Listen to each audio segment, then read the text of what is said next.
I wanted anybody burns the American flag go to jail based on freedom of speech. Trans flag. A lot of people are very threatened by this flag. Do you think it would have been fitting to lower the flags to half-staff when Melissa Hortman, the Minnesota House Speaker, was gunned down by an assassin as well? I'm not familiar.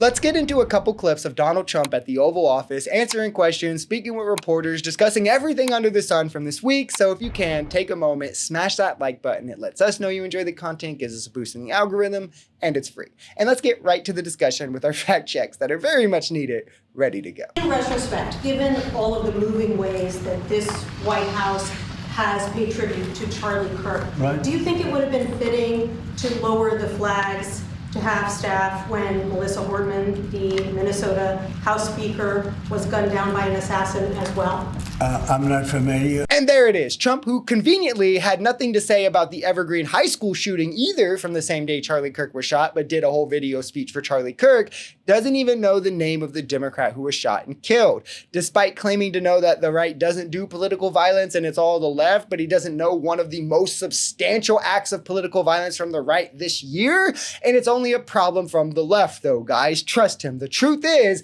the right just doesn't care about political violence when it happens to the left, so they don't think about it enough to be something they remember later. That's why these people are going to get tattoos for Charlie Kirk and remember him for the rest of their life, but none of them know who Melissa Horton is, right? Which is why this conversation of the left needs to tone it down, needs to be held off until Donald Trump himself publicly agrees to tone it down. This is his world. It's his fault. It's a problem he alone has created, and he alone needs to change it. A lot of these, in recent of these trans shooters that we've seen over the last couple incidents, this flag right here is up and down 14th Street. This is what would be a trans flag. A lot of people are very threatened by this flag. It means a lot of different negative things to people, violence. Would you be opposed to taking this flag down, up and down the streets of D.C.? Well, I wouldn't be. Then they'll sue and they'll get freedom of speech stuff, so that'll happen. But I would have no problem with it.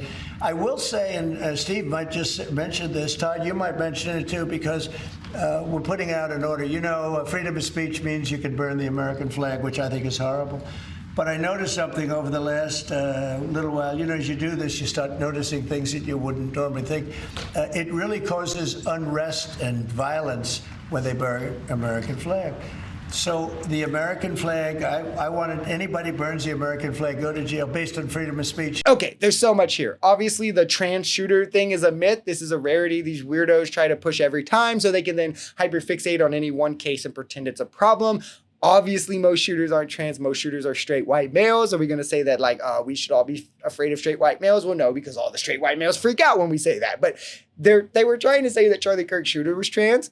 And then when they realized that wasn't true, they were like, well, he wrote a trans stuff on his bullet, so he supported them. And now it's, well, he has a trans roommate, we swear. Like, they're literally trying to connect this to the trans movement in any way, to just trans people in any way, which is as odd as it can be. Like, these are weird things to do. And then Trump is just openly doubling down on his attacks on the Constitution at the end there, making burning the flag illegal is a direct attack is a direct violation of the First Amendment. It's an attack on the Constitution. This has been supported through Supreme Court precedents, but yeah, guys, he never violated our Constitution. All the woke lefties saying that, we're doing fake news. And I mean, we're here now, and there's little we can do as right after right gets minimized.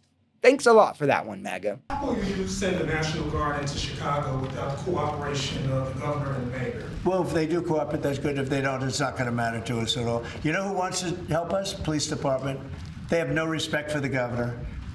They have no respect for the mayor. It's the Blue City tour, going to blue cities where the crime is already dropping so he can then take credit as if he's the one who saved the Democrats. It's a flawless plan. Meanwhile, his real goal of financially affecting these cities through dropping the tourism rates while the National Guard is there. This happened in New York. It happened to Washington, D.C. That goes under discussed, even though it's a big problem. I mean, it's insane how normalized the absurdity of this administration is, that even them walking the military through the streets of clearly only blue cities, like clearly ignoring red cities with higher crime rates, as he lists off blue city after blue city, it's just getting shrugged off. Like, this is the military in American streets and civilian neighborhoods.